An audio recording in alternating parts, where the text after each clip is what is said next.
আমের আচার করার রেসিপি। জিরে, মেথি, মৌরি, শুকনো লঙ্কা কড়াই বসালাম। শুকনো লঙ্কা, জিরে, মেথি, মৌরি দিয়ে ওটা ভেজে নিলাম। ভাজার পরে ওটা নামিয়ে নিলাম।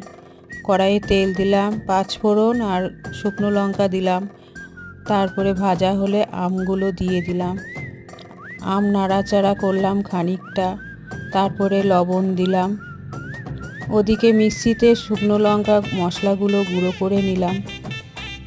আমে গুড় দিয়ে দিলাম, একটু পরে নাড়াচাড়া করে গুড় থেকে জল বেরোবে, ঢাকা দিয়ে দিলাম। আধা ঘন্টা মতন এই আমটা জাল খাবে। তারপরে নামানোর আগে ভাজা মশলাটা দিয়ে দিলাম। হয়ে গেল আমের আচার। ভালো লাগলে প্লিজ লাইক, কমেন্ট, শেয়ার করবেন। ধন্যবাদ।